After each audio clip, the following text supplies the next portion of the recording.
back to another edition of Public Opinion. This week we have a very special show, the Mother's Day edition, and we had two very special guests. I have my mom, and Vanetta has her mother, and we are so excited to have them. Now, Vanetta's mother is going to be appearing by way of telephone because she was having some technical difficulties. She's having some technical difficulties, and she's in Michigan.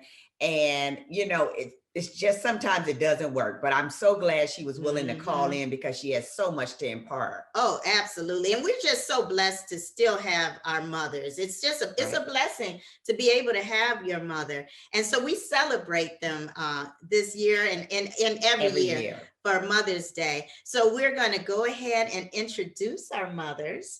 I'm going to introduce your mother as well. Okay. All right. So first, we have Rita Dimes. Rita is 81 years old. She is the mother of 3 children, one of whom is disabled. She has been her caregiver for 62 years. She has 4 grandchildren, a son-in-law, and a daughter-in-law. Rita loves to walk and dance. Prior to the pandemic, Rita was an avid ballroom dancer. She hopes to return to the ballroom soon. And then we have Vanetta's mother, Patricia Berry. Patricia Berry is 76 years old. She is the mother of 1 child and has 3 grandsons and a son-in-law. Patricia is a retired fraud detection national security officer for the Federal Immigration Service. Patricia loves the casino and cooking for seniors. During the pandemic, she began a service feeding seniors.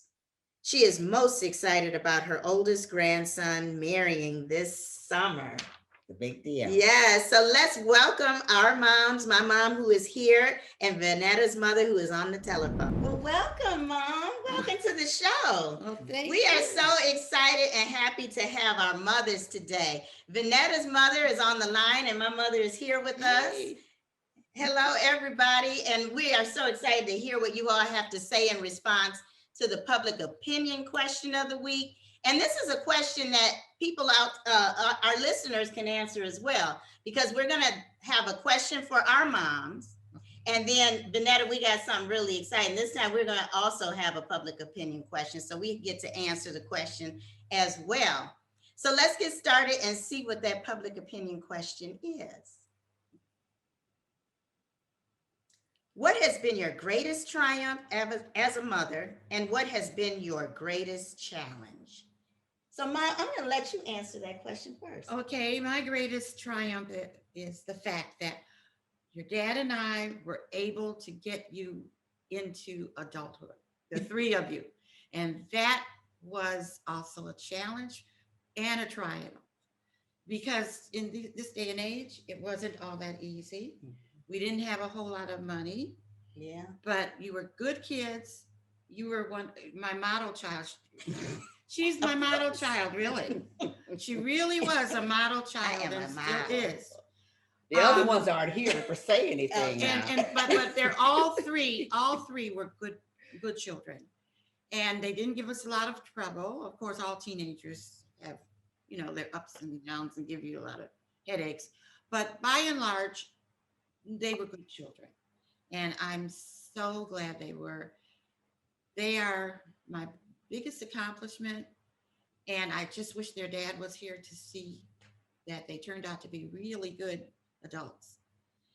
The biggest challenge that I have is the fact that I'm trying to take care of our firstborn, and he's not here with me to help, but I'm doing the best I can. And some days it's good, and some days it's really bad, and then some days it's okay, but I'm managing. And that is a big challenge. The little bitty challenge is the fact that I would love for you and your brother and even your older, my oldest child, your sister, I would love the 3 of you to realize that I want to be as independent of you as possible for as long as I can. I would love just to be as independent as possible. And I know you want to do things for me, and I appreciate that, and I love that, but some things I just want to do for myself. Mm-hmm. And so, other than that, I'm having a wonderful time. Well, that is, I'm blessed. I feel very blessed. But we're gonna get into all of that. But that was a great answer. It was. Thank you so much for those words. Now, Mrs. Berry, you can go ahead and answer that as well. But first, let me say something. Okay. Her model child. Yeah, okay, yeah. My greatest triumph as a mother has to be Bonetta. She's my only child, and as her mother, she has really made me very proud for her to be my daughter. I have did my best to support her and love her in every way.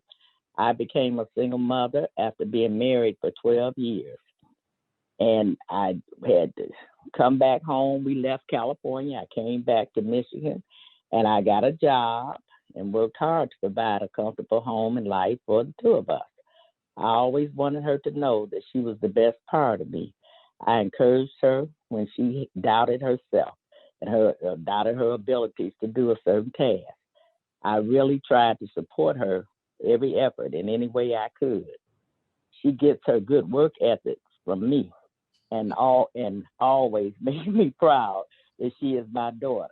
She is a wonderful wife, mother, and friend. And like my mother, I can rest in peace. My job is done. Vanetta, I love you and happy Mother's Day. Oh, that is thank you. beautiful. Oh, I'm very touched. that is beautiful. I love that. I would have trouble answering any more Oh. questions. Oh my goodness. Now I love that. She has to tell you. But you said don't ask her no more questions. Now, what has been your greatest challenge though? Was it was being a single mother? Yes, I think that would be it. After 12 years of marriage and, uprooting my child and myself and coming back and starting over. That was my greatest challenge. Yeah. And You're being and modest. there were times I didn't think I was going to be able to do it. But as Bonetta got older and we grew together, and she was always an easy child to raise, believe it or not. Bonetta didn't give me any problems. That. I really And she, It's so easy. I don't believe that, but that's something to hear. but now, hey, she was always like her mother. She had too much to say, but when I said something, Bonetta did it. I was telling her the other day, Bonetta would get up. I had to get up, be to work at 7. Bonetta, I set the alarm clock for her when I leave. She'd get up, get herself off to school, come back home, now it's hard for her to do her little chores, but she definitely did the things that I asked her to do as far as I know. I always tell her, I have to say that as far as I know. I knew her. As far as you know. Yeah, Now, I did. Yeah, and that's what parents have to say about their children. Now, I didn't get the word back that she was doing anything different than what I asked of her. And we had, we did fine. We had a pretty good life. I was lucky. I got a job. It was hard. I went to work in the factory, and I got hurt. Then I got sick. Bonetta didn't have it easy. Bonetta, for 5 years, I was unable to work. I was sick. I almost lost my life. And when Bonetta was getting ready to graduate from high school, and I turned, after that, Bonetta turned and encouraged me. She said, Mama, you smart. You ought to go back to school. And I did. And from that's how I got that job at the immigration office. I started there as a clerk, as a GS5. I retired 22 years later as a GS13. that is wonderful. That is what I would say. One thing you don't say is that you took a lot on your back. You moved us 3,000 miles, but not just me at 12 years old, and you were only 30. Your mother. I was older than 30. Oh, yeah, I was just 30. You're right. Yeah, I had forgot I was that young. You know what? Really, I had forgot I was that young. And you had your mother and your daughter on your back. Well, that's a beautiful thing. But now, Vanetta, it's our turn. We get to answer a question. So we're going to see what the public opinion question is for us. What is the greatest lesson that you learned or that we learned from our mothers, and how has that helped us to be better mothers and or better people? Vanetta, I'm going to let you answer that question first. Okay. that's easy for me. I always thought my mother was wise. And I try to be that for my children. I don't think they feel that way, but I can remember my mother always had things to say that just applied to the situation. She would, and because I was always, and people who know me know this is true, stingy. So she would say, Vanetta, you hold your hands so tight, nothing can go out, but nothing can come in.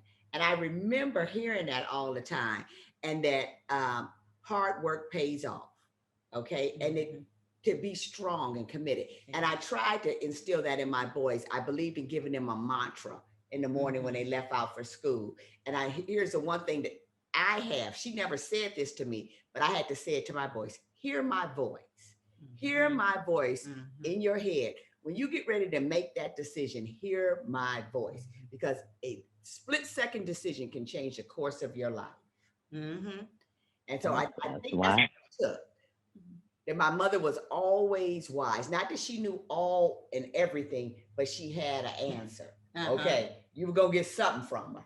I can say my mother never told me, I don't know how you'll deal with that. Yeah. Oh, she had an answer for you. Yes, right.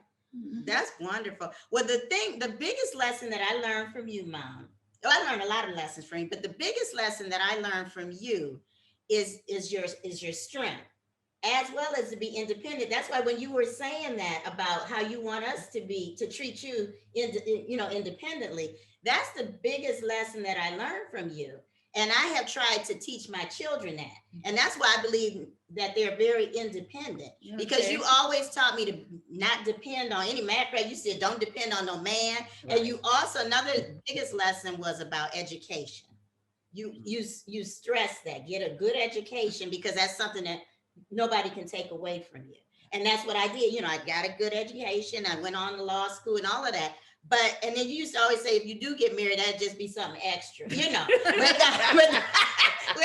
so don't try to depend on a man, but, just be independent. And then you're very strong. And I always have admired that, is your strength. Just like now, how you have taken care, you're still taking care of my sister Renee, who is 60, well, how old is she? 62. And you've been taking care of her since the time you brought her home from the hospital. Right. And who knows, that's the thing, when you are a mother, you never know. You don't know what the future holds. You're right. That your children will be independent once they become adults. But if they were disabled, like your daughter is, you have been her caretaker all this time. And you do it with no, it's nothing. It's like nothing to you. And I think that's just, I admire that so much. So that's what I try. I try to teach my kids to be strong and to be independent. And to be independent in mind and thought as well. So thank you for that. I think God gave me that strength. Yeah. Yes. So now another thing I want you all, because you all are what we consider wise, very wise. Right. But if you could give, had an opportunity, which you have now, to give advice to anybody who's a new mother, what would your advice be? Oh my goodness. Okay. Mother, huh? Well, this day and age, I don't have too much advice to give, except stay strong, rely on God to help you, and use your good judgment. And that's about all any mother can do these days. Use good judgment, rely on God to help you, and yeah. And that's another thing you taught me too, was about relying on God. Even though you didn't take us to church every Sunday, you made sure we were at, you made sure that we had that spiritual foundation as well. And that has carried, I taught my kids that too. And Mrs. Berry, what advice would you give to any young mothers now? Well, I agree with Rita. Times are so different, but you still have to be a parent as best as you know how. That's all any parent can be. You have to impart the wisdom that you have. And it's nothing wrong with the way the children were raised years ago. I think it's that the world could use a lot of that. And one thing that you said, I agree with 100%. They need to go back to God. They need to start there. And He will help them to do a good job with your children. And that's all you can do is do the best you know and send them into the world. The foundation. Yeah. That's true. Well, Mana, what we Mhm. all, I would say, raising my children, you and I always had this, I wouldn't say battle, but different views because I had boys where you had a girl. And you would say, well, this is what I did with you. But it's not the same thing you can do with a boy. And I had 3 boys. And Bad. huh? 3 bad ones. Put that in. They are mine. As bad as they are. And that is how you view them because boys have a whole different energy. And you saw life Yeah, very they differently from me. Yeah. Although I do believe though that in raising boys, and that's just one thing I did with my son. I never wanted him to think that there are things that just boys can do and girls can do. Like I taught him how to cook. He loved to cook. Yes, Remember, yeah. he was in cooking classes, Right. but he knew how to cook. So this is but that goes with that independence that you Mhm. instill. Because I said I don't want him to be one of those men who think that a woman is supposed to just cook for him all the time, Yes. wash his clothes, Yes. and do everything. I mean, now if that's what people want to do, that's their fine. choice. But I don't want him to feel like he has to have that because he doesn't know any better. Well, I You just say my husband, when we got married, he could clean and iron better than I and wash, but no cooking. And I can remember telling my mother-in-law, which was not a nice thing to say, I'm going to raise a better man than I married. So I taught them, I tried to teach them about being in the kitchen and about just knowing how to do things for yourself. Mhm. But you know what? Even with that, and in a 2-parent household, which I was very proud to say I was able to bring my children up in, I saw as men, they just naturally have an attitude about women.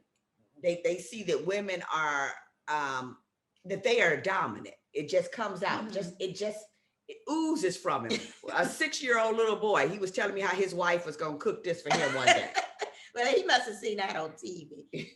But no, but see, but you were you did a lot of cooking. Like I you did a said, lot of cooking. your husband did. Whereas my husband liked to cook. He didn't do a lot of cooking, but he did, like to cook. And some of it may have come from my laziness. Sometimes I didn't feel like cooking. So, but my son would just learn how to cook. So he was in cooking classes at like 12 or 13 years Yes. old.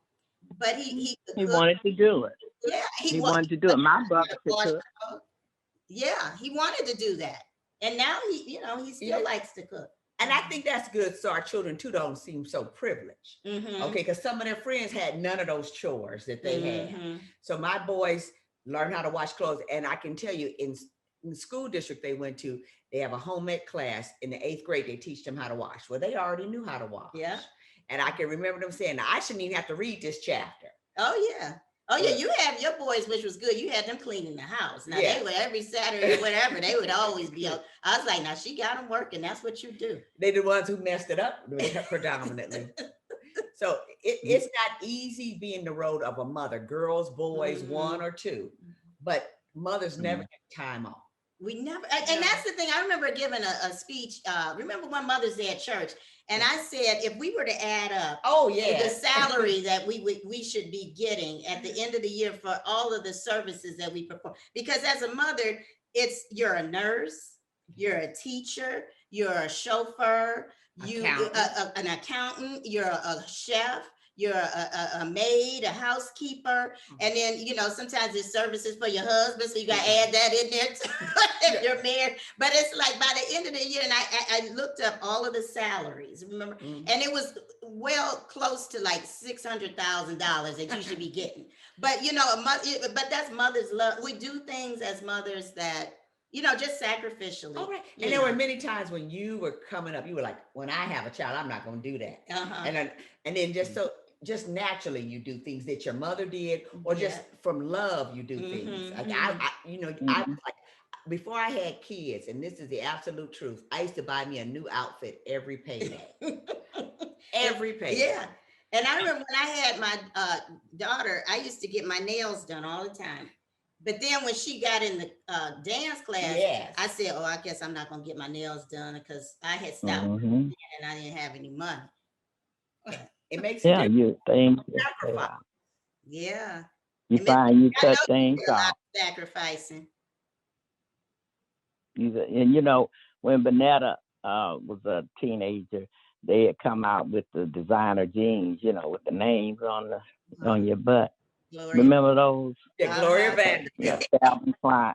Well, yeah, but who came out first? Was it Calvin Klein? Anyway, it was a lot of different ones. And Vanetta, I worked in the factory at that time, so I would buy Vanetta those jeans. They were expensive back then. They were like $50, weren't they? But now they were expensive for those design jeans. And so what I do, she would wear them, till she get tired of them. Then I would take them and wear them to work. That's how we operated. Yeah, Because yeah, you definitely sacrificed. Oh, that's beautiful. For sure. yeah, And I but, had everything I needed and some of the things I wanted. Oh. So I never felt deprived. Yeah. It was a road though. Yeah, that's a beautiful thing. It really is. I'm very grateful and I feel very blessed that I still have you. Well, I am, because everybody doesn't have their mom. For sure. And look, you have to say your age so they can really marvel. Well, She's 80. I'm 81 years young. so There is something I do want to say to the upcoming mothers and fathers, that the reason I take care of my disabled daughter, she's my oldest offspring, my husband and my oldest offspring. The reason I take care of her is primarily so that I won't go crazy. Because if she was not with me under the circumstances that she is in, I would be at home wondering how she is, if anybody's mistreating her, if she is mistreating anyone, because she has been known to start some stuff. that makes sense. And I don't want anybody to Right. hurt her. Right. And I don't want her to hurt anyone. So it's primarily a selfish reason that I take care of her every single day. I put a roof over her head. I cook her meals. I help her wash her clothes. I do most everything that's needed because it helps me emotionally. Well, you may look upon it as being selfish, but that's selfless. Yeah. Is really That's what right. it is. That's It's right. what it Because is. there's Yeah. talking about great mothers Yes, here, yes. but there are other Yeah, mothers. and- There's and a you know I turn know of that that. coin. Yes, Pam really yes, knows it. yes. But there's a mother who has a daughter just like yours, and she is sitting somewhere else. Mhm. And that mother is out here living a different life than Right. you. You made choices and sacrifices As a good mother. as a good mother. And Yes. what every mother is not a good mother. Now there are plenty mothers, Right. That is the absolute truth. and Pam and I hit the lottery. Yes, we did. We Did you? did. Yes. Oh, okay. I feel like you hit the lottery. No, not literally. Well, not- hopefully that too. Hopefully that too, but That don't would look be for nice. those cash coming anytime I soon. really don't know though how some people can have their disabled children out in the streets or somewhere else Mhm. and they're home having a good time. I don't see how they can do that, because it seems to me they would be so worried about how that child is being treated and how that child is doing that they wouldn't be able to do anything else. Yeah. Well, like we said before, that's because you are a good mom, and that's what good mothers do. And you know what? We are coming to the end of the show, though. But I do want to ask Mrs. Berry, is there anything else that you would like to say in closing? Well, yeah, just one thing, that anybody, this is something my mother told me, anybody can any woman can birth a child, but everyone cannot be a mother. It's not anything that you're taught, it just comes to you. So if you don't have it, now I used to, when I was younger, believe that, oh, that's horrible to give away your children or institutionalize them or whatever. But if you are not going to be a good mother and a good person to them, you're doing them a favor to do that. Now that is True. that is always been my thought. Yes, that is absolutely true. Well, Mom, thank you so much for being here with me You're and welcome. Thanks for everybody. inviting me. Yes, and thank you, Mrs. Berry. I'll see you Saturday. Thank you. Oh, Vanetta, that was just wonderful, wasn't it? I was really excited. Some of the things my mother said, I'd never heard her say. Okay, I think she was just making this stuff up, but you know, she figured When you're on the air, take advantage. Yeah. And she only has one child, so yeah, that's true. She only has you, so she's like, okay, let me just pour it on thick. right. She didn't want to hurt your feelings. She had nothing to compare it to really. Like your mother could say, "Oh, you were the best." Yeah, sure, you the one on TV. Okay. Yeah, but I mean, you know what? I meant everything that I said because my mother has taught me everything. And when you said about your mother, I actually thought my mother knew everything. Growing up, there was an incident, and this was when I was in school. There was an incident, and I remember saying something, and the girl was like, "Well, how do you know that?" And I said, "Well, my mother told me that." She said, "Well, that's not right." I said, "That is right." She said, "Your mother don't know everything." I said, "My mother does know everything." That was the first time I found out that my mother didn't know everything. I was mad. I was like, how dare she say my mother don't know everything? She was like, "Let me give you an education." Okay. And then after that, I started questioning kind of some of the stuff my mother was saying. I was like, well, maybe she doesn't know everything. But as far as I'm concerned, she that knew was everything. respect too. I mean, our mothers know everything. They know everything. And you don't want to let, as a mother, for us, I remember one time I was taking my son somewhere and I couldn't find it. And I was like, well, we're going to have to just go back. He said, "Mama, you know, you can do it. You know everything." See, isn't that wonderful? I had to find it. Well, if you like this segment, please like and subscribe to our channel. And we just want to wish all the mothers out there a very happy Mother's Day. And if you no longer have your mother, we just ask that she rest in heaven and may her memory be a blessing and may your life be a testimony to hers. Until next week, we'll see you for another episode of Public Opinion because everybody's entitled to their own opinion.